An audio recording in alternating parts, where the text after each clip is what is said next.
अस्सलाम वालेकुम। आज हम सीसीयू 3.1 और उसका जो चैप्टर 6 है, इसका जो पेज 2 है, इसमें जब स्टील को कास्ट किया जाता है और इंगट तैयार हो जाता है तो उसके बाद इंगट को फाइनल शेप में लाने के लिए मुख्तलिफ तरह के जो रोलिंग प्रोसेस है इससे गुजारा जाता है। और रोलिंग प्रोसेस के लिए किन किन चीज़ों को देखने की ज़रूरत होती है, इसमें स्टील इंगट का टेम्परेचर कितना होना चाहिए, और रोलिंग के बाद स्टील को काटने का साइज़ कितना होना चाहिए, और रोलिंग के बाद इसमें जो इम्प्योरिटी किस फॉर्म में आ जाती हैं और यहाँ इनको किस तरह से डील किया जाता है। तो यहाँ पे रोलिंग के दौरान जो इम्प्योरिटी उनकी जो कंडीशन है वो किस तरह से स्टील में जज़ब हो जाती हैं वो दिखाया गया है इस आर्टिकल में। तो देखते हैं। तो यहाँ पे एक जो हमारे पास इंगट के बाद इसको जो रोल किया गया है, जब सांचे से इंगट को निकालते हैं तो उसके बाद उसको जो है बैकवर्ड और रिवर्स मिल के थ्रू इसको जो है वो रोल किया गया है। तो इसको उस वक्त तक रोल किया जाता है जब तक इसका जो है डायामीटर, फॉर एग्जांपल अगर 30 मिली इसका इंगट का साइज़ है, उसका जो मिलीमीटर 30 मिली उसका डायामीटर है, तो उसको उस वक्त तक करते हैं जब तक वो 10 मिली ना रह जाए।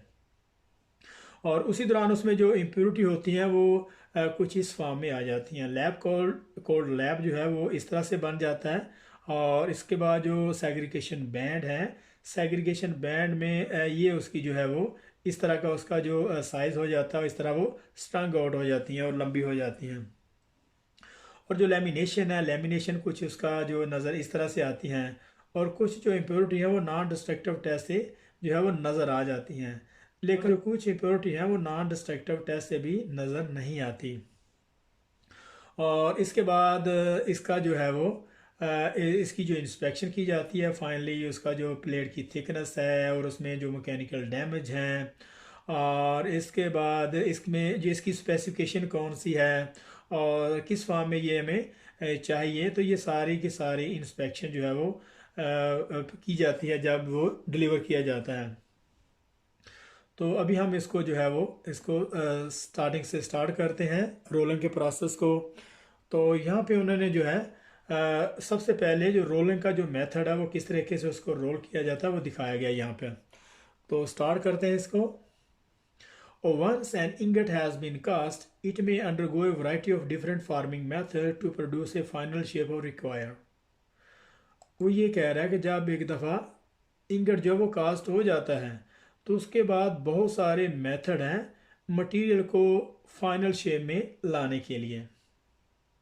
Very often the first of this is primary and secondary rolling.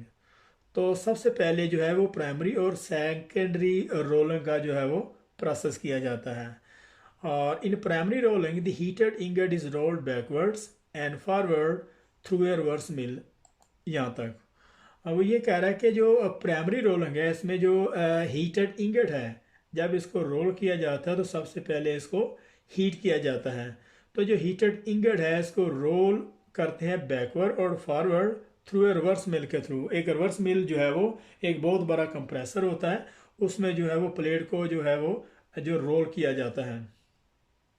The ingot is plastically deform under A compressor force into A section until it is almost 1/3 of the ingot cross section area। यहाँ तक तो ये कह रहा है कि जो ingot है वो प्लास्टिकली डिफॉर्म हो जाता है अंडर कंप्रेसर फोर्स, और इंगट को हीट भी किया जाता है और उसके बाद उसको लोड दे के उसको जो प्लास्टिकली डिफॉर्म किया जाता है under A compressor force into A section until it is almost 1/3 of the ingot cross section area। और इसको जो है फिर उन सेक्शन में जो है करते हैं, और वो तब तक करते हैं जब तक इसका जो डायमीटर 1/3 ना रह जाए। जैसे फॉर एग्जांपल अगर 100 मिली है तो उसका 1/3 कितना होगा, 35 के राउंड अबाउट। या अगर 90 मिली है तो उसका जो 1/3 होगा वो 30 मिली होगा। उसकी इंगट का जो थिकनेस है, जो क्रॉस सेक्शन एरिया है, वो 1/3 जब तक ना रह जाए तब तक उसे जो है वो रिवर्स मिल के थ्रू उसको जो है वो रोल किया जाता है। यहाँ पे एक क्वेश्चन भी बनता है कि प्लास्टिकली डिफॉर्म करने के लिए उसमें कौन सा जो है वो फोर्स चाहिए, कंप्रेसर फोर्स है, डायनामिक जो फोर्स है, या इसके अलावा और भी कुछ फोर्सेस लिखी होंगी। तो उसका जो आंसर होगा कंप्रेसर फोर्स।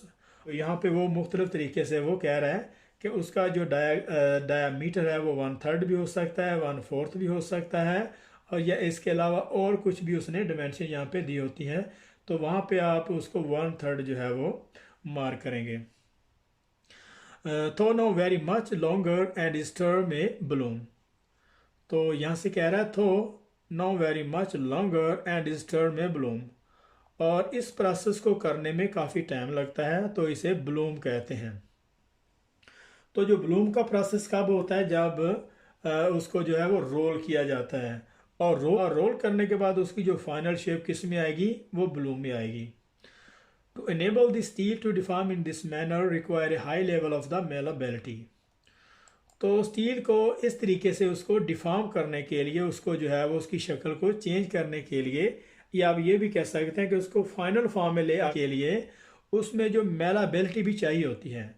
और मेलाबिलिटी क्या होती है कि जब मटेरियल को दबा दिया जाता है, तो उसमें दब जाने की जो उसमें करेक्टरिस्टिक है मटेरियल में, जो खसूसियत है वो होनी चाहिए। और plastic deformation under compressor force, या फिर मेलाबिलिटी, या फिर उसमें plastic deformation under compressor force. अगर हम उसको कंप्रेसर फोर्स के ज़रिए उसको दबाते हैं, या उसकी जो शक्ल को चेंज करने के लिए रिक्वायर्ड शेप में लेके आना चाहते हैं, तो उसमें प्लास्टिक डिफॉर्मेशन या फिर मेलाबिलिटी जो सी मटेरियल में उसमें वो खसूसियत होना चाहिए। This is generally at an optimum in steel between the temperature of 1100 to 1300 centigrade.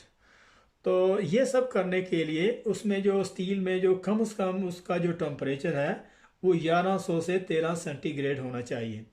जब मटेरियल को जो है वो रिवर्स मिल के थ्रू उसको जो कंप्रेस किया जाता है, उसको दबाया भी जाता है और उसको रोल भी किया जाता है, तो इसी दौरान उसकी स्टील इंगट का जो टेम्परेचर है वो 1100 से 13 सेंटीग्रेड होना चाहिए। यहाँ पे एक क्वेश्चन निकल सकता है, लेकिन अगर आप इसको थोड़ा गौर से देखें तो इसका जो एग्जैक्ट टेम्परेचर है वो 1100 से 1300 सेंटीग्रेड होगा। तो the exact temperature will depending on the chemical composition of the steel. तो इसका जो करेक्ट टेम्परेचर है वो डिपेंड करता है कि स्टील की जो केमिकल कंपोजिशन कौन सी है, उसमें कौन कौन से एलिमेंट हैं, उसमें क्रोम कितना है, उसमें अल्मोनियम कितनी है, उसमें क्रोम कितना है, और इसमें जो है जो मुख्तलिफ तरह के एलिमेंट हैं जो डिज़ायर मैकेनिकल प्रॉपर्टी को में लेके आने के लिए, तो सबसे पहले उनको देखना चाहिए, उनकी स्टडी करना होगी, फिर उसका जो करेक्ट टेम्परेचर है वो डिसाइड किया जाएगा। After priming rolling, for example अगर हम इसको जो टेम्परेचर जो ऐसे ही दे देते हैं, अगर उसमें हार्डनेस बहुत ज़्यादा है, ऊपर से उसमें कार्बन भी बहुत ज़्यादा है, तो ये जो टेम्परेचर बहुत ज़्यादा टेम्परेचर उसके लिए जो है वो नुकसानदेह हो सकता है। After primary rolling and working the ingot undergo secondary rolling where it is finally cut into a manner of the manageable size pieces called billet. After primary rolling and working, the ingot undergoes secondary rolling, where it is finally cut into a number of the manageable sizes pieces called billet. वो ये कह रहा है कि primary rolling के बाद उसको फिर सेकेंडरी रोलिंग किया जाता है, और फिर उसको जो फाइनली तौर पर उसको काट दिया जाता है manageable sizes pieces called billet, और उसको मैनेजेबल साइजेस पीसेस में जिनको हम बिलेट कहते हैं। तो ये मैनेजेबल साइजेस बिलेट कौन से हैं कि फॉर एग्जांपल अगर हमने यहाँ से एक मिल से दूसरी प्रोजेक्ट में या किसी इंडस्ट्री में या किसी वर्कशॉप में इसको ट्रांसफ़र करना है, तो ये देखने की ज़रूरत है कि वहाँ पे जो ट्रेलर है तो उसको उसमें कौन सा लोड जो है अफोर्डेबल है, और किन किन साइजेस प्लेटेड में जो है वो अगर साइज़ पे रिक्वायर है, या फिर उसमें लोडिंग या अनलोडिंग के लिए जो है वो आसानी से हैंडल की जा सकती हैं। ये सारी की सारी चीज़ें हैं इसमें देखने की ज़रूरत है।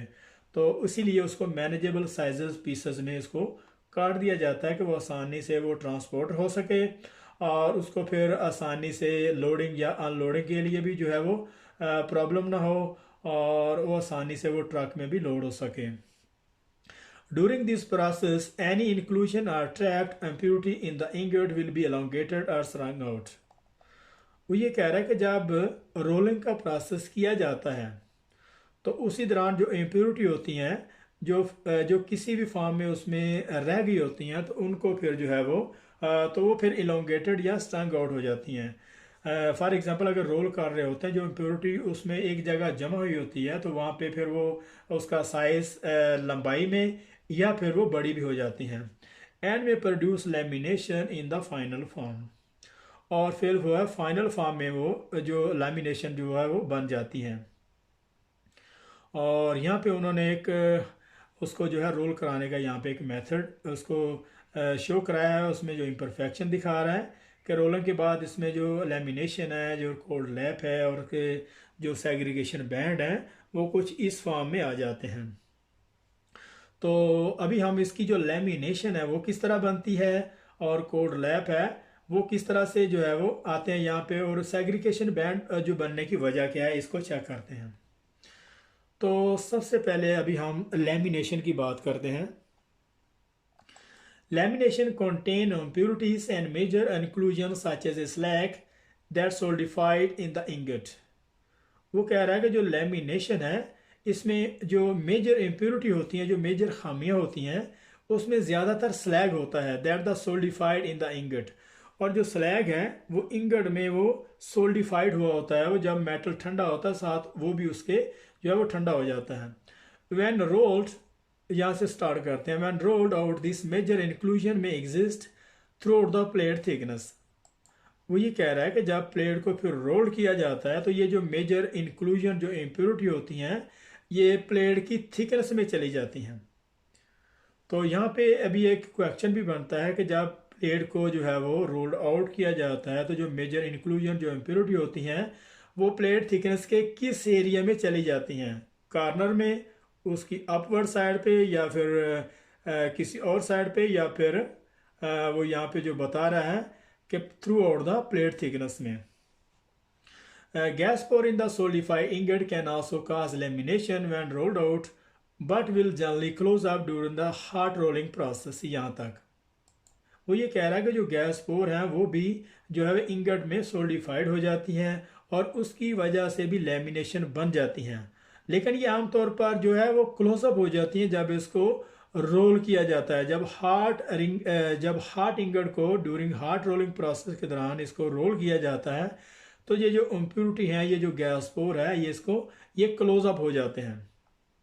यहाँ से देखते हैं अभी, lamination will become thinner as the plate is rolled into the thinner plate and may eventually become invisible to the naked eye in the thinner plate। यहाँ तक वो ये कह रहा है कि जो लेमिनेशन है वो बहुत पतली हो जाती हैं जब मटेरियल को, जब प्लेट को रोल किया जाता है और मज़ीद उसको जो है वो ब्रीक से ब्रीक उसको पतली से पतली करते जाते हैं, और जो लेमिनेशन होती हैं वो भी उनके साथ बहुत ज़्यादा पतली हो जाती हैं।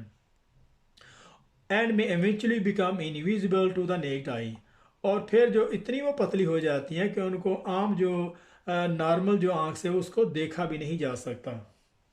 However, sulfur content greater than 0.05% can cause problem in the welding। वो ये कह रहा है कि अगर सल्फर कंटेंट जो है अगर वो ग्रेटर देन 0.05% से ज़्यादा हो तो वेल्डिंग करने में उसमें प्रॉब्लम आ सकती है। तो यहाँ पे क्वेश्चन ये बनता है कि वेल्डिंग में जो सल्फर कंटेंट कितने हो तो उसमें प्रॉब्लम आ सकती है। उसमें मुख्तलिफ तरह का इसका जो साइज़ दिया होगा तो उसका जो करेक्ट साइज़ होगा वो आपने मार्क करना होगा ग्रेटर देन 0.05%। यहाँ पे 0.03 भी हो सकता है, 0.8 भी हो सकता है, 0.3 भी हो सकता है। तो आपने यहाँ पे जो उसको मार्क करना है करेक्ट आंसर के लिए वो होगा सल्फर कंटेंट ग्रेटर देन 0.05%। और यहाँ पे वो एक चीज़ और कहना चाह रहा है कि जो लेमिनेशन है वो थिनर हो जाती हैं और वो जो है वो नॉर्मली जो आंख से नज़र नहीं आती, और वो किस वजह से बनती हैं। नेक्स्ट हमारा सेग्रीगेशन बैंड है। तो segregation band occur in the centre of the plate and are low melting point impurity. यहाँ तक तो जो सेग्रीगेशन बैंड है वो occur in the centre of the plate, और ये प्लेट के सेंटर में आ जाते हैं, और ये लो मेल्टिंग पॉइंट इम्प्योरिटी होती हैं जिसमें सल्फर और फास्फोरस हो सकते हैं। यहाँ पे क्वेश्चन एक ये बनता है कि सल्फर फास्फोरस है जब उसको रोल किया जाता है तो वो कहाँ पे चले जाते हैं, वो प्लेट की थिकनेस में यानी कि सेंटर ऑफ द प्लेट में आ जाते हैं, और which has been segregate to the centre of the ingot as that is the last place to solidified, यहाँ तक। और फिर वो जो मटेरियल के जो ग्रेन होते हैं, जो उसके डेंड्राइटिक जो उसके जो ग्रेन होते हैं, वो जो है वो मटेरियल में इस तरह सेग्रीगेट हो जाते हैं कि वो बिल्कुल मटेरियल की शक्ल और मटेरियल की ही सेम जो है वो फॉर्म में नज़र आते हैं। Great care need to be taken when welding low quality steel, as a sulfur level may be present in the steel which cannot be detected by non-destructive testing। यहाँ तक इसको चेक करते हैं। वो ये कह रहा है कि यहाँ पे बहुत ज़्यादा केयर करने की ज़रूरत होती है जब हम लो क्वालिटी स्टील को वेल्डिंग कर रहे होते हैं, क्योंकि उसमें सल्फर लेवल बहुत ज़्यादा हाई होता है स्टील में, और फिर वो जो है वो नॉन डिस्ट्रक्टिव टेस्ट से नज़र नहीं आते। तो यहाँ पे क्वेश्चन ये बनता है कि कौन से जो है वो जो इम्प्योरिटी है वो नॉन डिस्ट्रक्टिव टेस्ट से नज़र नहीं आती, वो होगा सेग्रीगेशन बैंड। और उनको किस तरीके से देखा जा सकता है, उनको सिर्फ जो है वो एचिंग प्रोसेस से उसे देखा जा सकता है।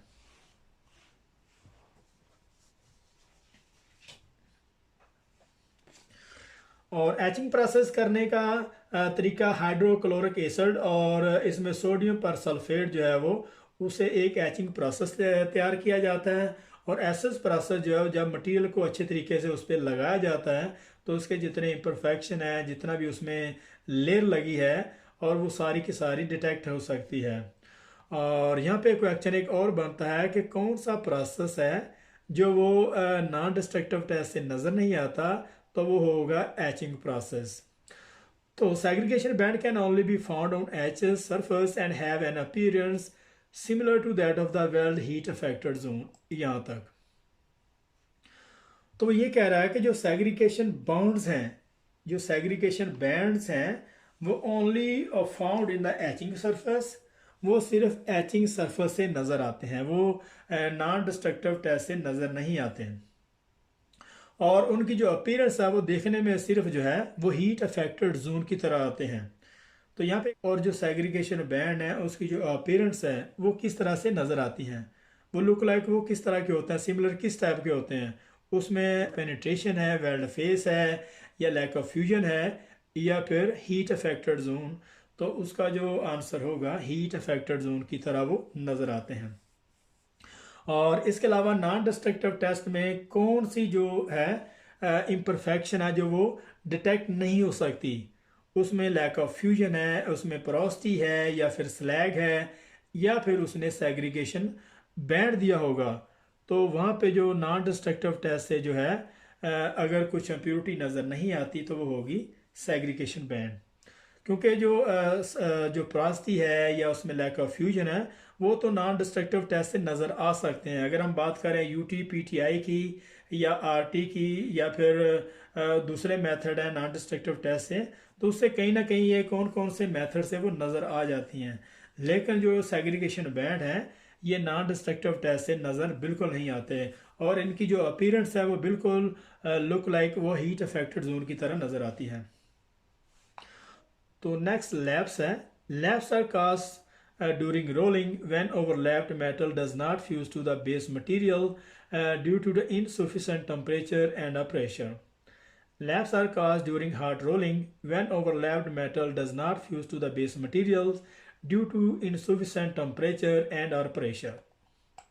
तो ये कह रहा है कि लैप्स जो वो किस तरीके से बनते हैं। ये लैप्स दोनों जो ऊपर से एक दूसरे के साथ मेल्ट नहीं होते, ये असल में दोनों ही मेटल होते हैं।